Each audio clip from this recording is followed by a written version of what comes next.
In November 2023, a company worth billions of dollars called up a man who had quit the same company 2 years earlier.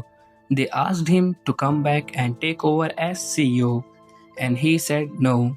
That man was Dario Amodei, and the company was OpenAI. And instead of taking that job, he kept running the rival company he had built out of pure frustration. A company that today is worth close to $1 trillion. This is the story of how one walkout turned into a war, and how that war is now being fought with billions of dollars, Super Bowl ads, and even the President of the United States. To understand why Amodei said no, you have to go back to a much smaller, much quieter OpenAI. In 2016, Dario Amodei joined as a researcher. He wasn't a suit and tie business guy. He would train as a physicist, and it showed in how he thought, in numbers and patterns, not slogans. Within a few years, he was leading OpenAI's research, and he helped build two of the most important AI models ever made, GPT-2 and GPT-3. Those two models taught him something that would define the rest of his career. Make an AI model bigger, more data, more computing power, and it doesn't just get a bit smarter. It gets shockingly, unpredictably smarter, in ways nobody fully saw coming. Researchers have a name for this, scaling laws, and Amodei had a different name for it. Proof that AI was about to change the world faster than the people in charge would understood. And that belief cut both ways.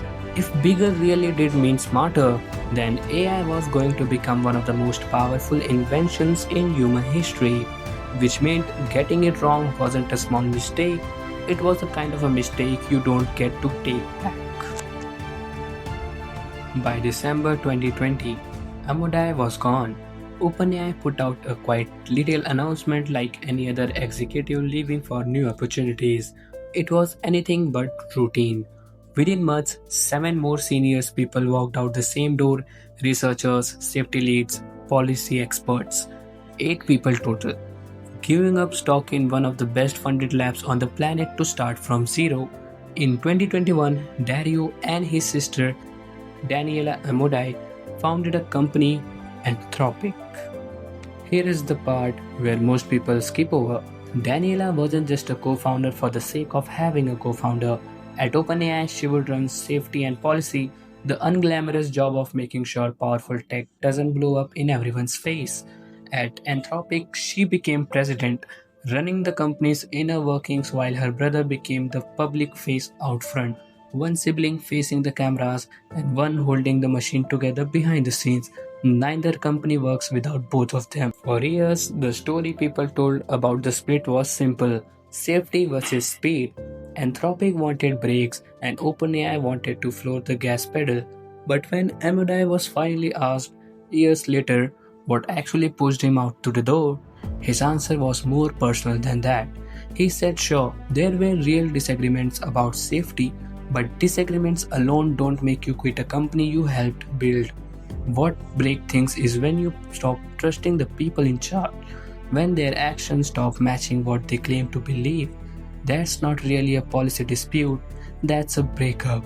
And breakup, especially public ones, tend to get uglier with time.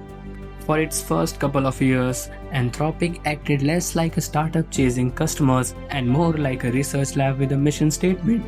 Its big technical idea was something called constitutional AI. Most chatbots at that time were trained by having thousands of humans quietly rate answers as good or bad, which works, but it tends to produce a model that can't really explain why it said what it said. Anthropic tried something different: give the model an actual written list of principles and train it to reason against those principles out loud. The pitch was a chatbot you could question, not just a one that obeys. Whether or not that sounds exciting to you, but it became Anthropic's entire identity. The AI company that talks about its own product like it's handling nuclear material, not building a chatbot. That identity needed proof, though Because in the early days, almost nobody outside the industry had even heard of Claude. Anthropic's first models were quietly losing to GPT in head to head comparisons. And for a company built by people who just walked away from the most famous AI lab on earth, that has its own kind of humiliation. The fear of becoming the safety company that got left in the dust. So, Anthropic did something you don't expect from a research lab obsessed with caution. It started shipping fast. New versions of Claude every few months instead of every few years. Each one closed the gap a little more, and until the closing the gap stopped being the story and actually leading first on reasoning, then on writing code, and became the story instead. That kind of speed needed money, a staggering amount of it. And this is where the story stops being about ideas and starts being about numbers so big that they barely make sense. Google backed Anthropic early, Amazon came in soon after, and that relationship ended up shaping the entire company. Amazon didn't just write a check. Starting in 2023, it built a full blown infrastructure partnership with Anthropic, eventually promising over $100 billion dollars in cloud computing over 10 years and handing Anthropic access to more than a million of Amazon's own AI chips inside a giant data center project called Rainier, one of the largest computing clusters ever built by anyone.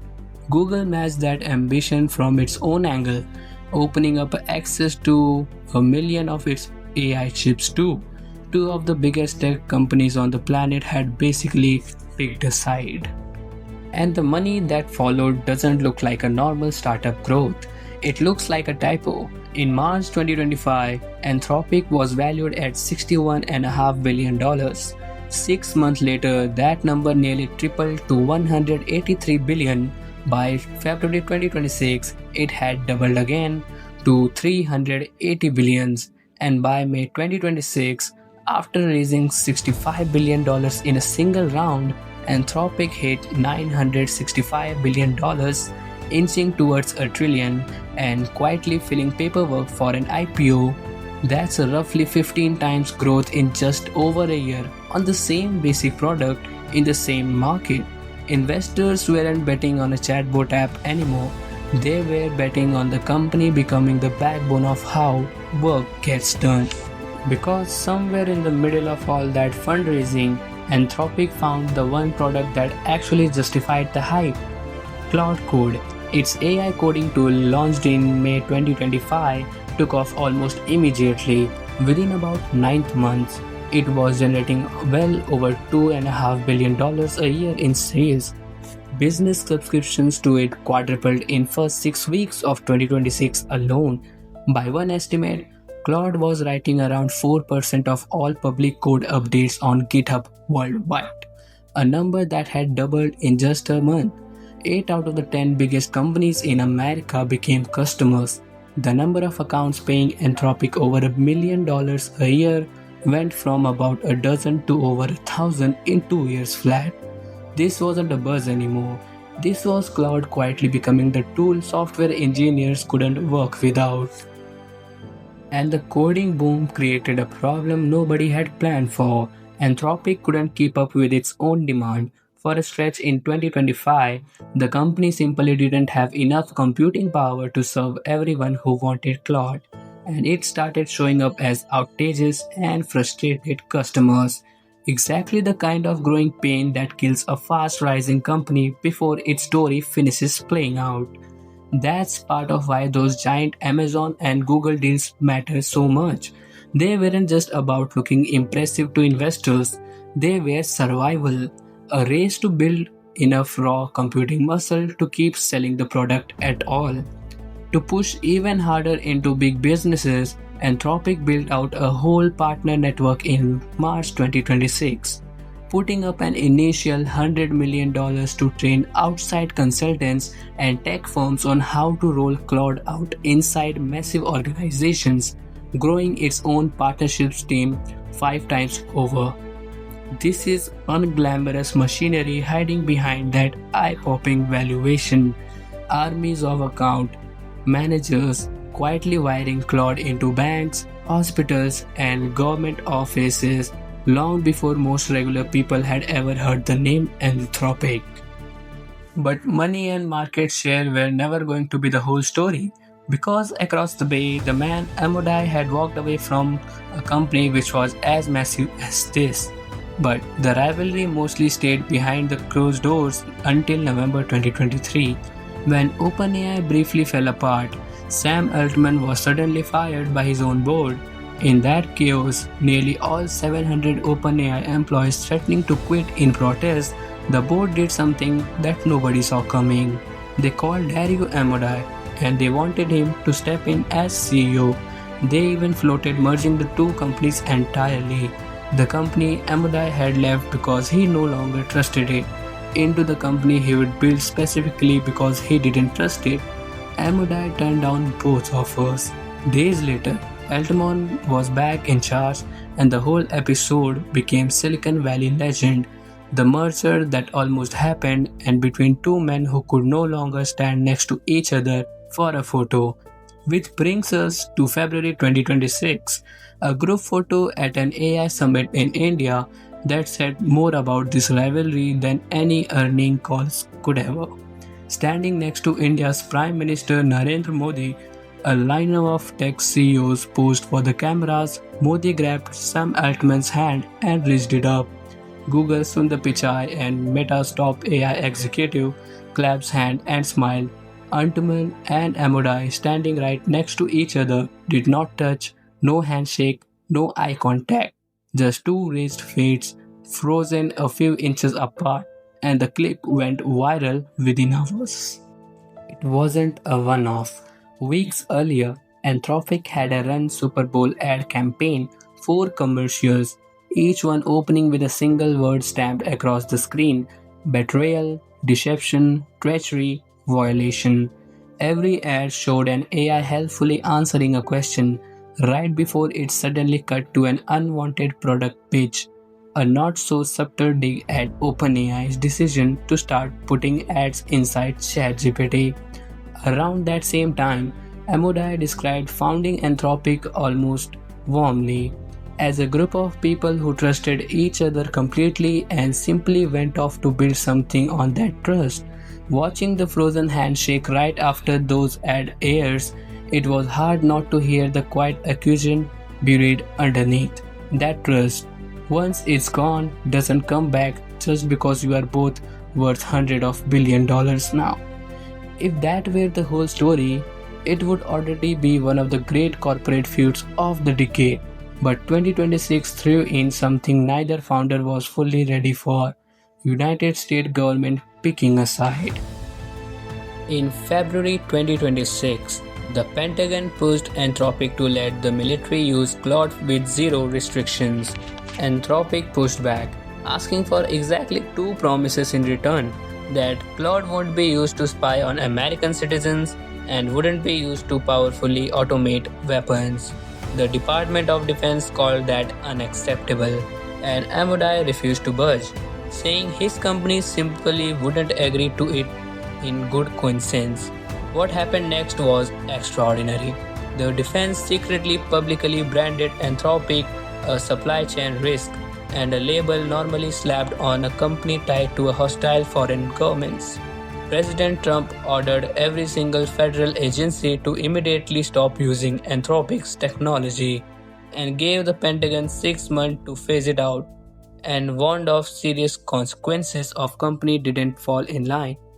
Elon Musk piled on too, accusing Anthropic of hating Western civilization, and in the strangest twist of the entire story, it was Sam Altman, Amodei's biggest rival, the man he would twice refuse to work for, who stepped up to defend him, telling reporters that OpenAI held those exact same red lines. The pressure didn't stop there. Just months later, in June 2026, Anthropic released its most powerful AI models yet, nicknamed Fable and Mythos, model that company itself admitted were pushing into territory serious enough to demand extra caution. Within days, the US government slapped export restrictions on them, and Anthropic was forced to cut off access to both models completely, citing national security concerns nobody would spell out publicly. A company on the edge of becoming one of the most valuable private businesses in American history had just been ordered by its own government to switch off its own most advanced technology. Depending on who you ask, that moment either proves everything Anthropic has claimed to stand for since 2021, a company willing to lose contracts and money rather than compromise on safety, or it exposes something a lot more uncomfortable. A company that spent years begging regulate to take AI risks seriously, only to watch the same argument get turned into a weapon against it. Anthropic is suing the government over the whole thing, and the fight is still going on. The chatbot was never really the point. It never was. Claude and ChatGPT are just part you can see, the visible surface of something much bigger, two competing bets on what the world would look like once machine can think alongside us. Who gets to write the rules when that happens? One side started that bet by walking out in protest, and the other started it by staying in it. Both are now worth close to $1 trillion. Both are backed by government and tech giants who can't afford to lose. And both are moving faster than either founder off camera or would probably admit is entirely safe. There's a strange irony sitting right at the center of this whole story, easy to miss if you only look at the dollar signs. Anthropic was founded by people who thought OpenAI was moving recklessly fast, and yet here's Anthropic today, valued at nearly $1 trillion, burning more than $20 billion a year on computing power, not expected to turn a profit until 2028, shipping new AI models faster than almost anyone else in the industry. The company built to slow the race down became one of the two forces making it impossible to stop. Maybe that's not hypocrisy. Maybe that's just what happens every idealist who eventually figures out that only way to survive in this industry is to become exactly the kind of company they once walked away from. Even the government showdown revealed something about how shaky the current power balance is. A company that didn't exist 5 years ago turned out to be powerful enough to say no to Pentagon and important enough that the President of United States felt the need to respond personally on his social media within hours. Whatever side of the fight you land on, sit with what it actually means. A private AI company now holds the kind of leverage over national policy that used to belong to only defense contractors with 70 years of history behind them. Anthropic built that leverage in under a decade. The race isn't between two companies anymore. It's between two competing versions of the future. And right now, not even the people building it know which one wins.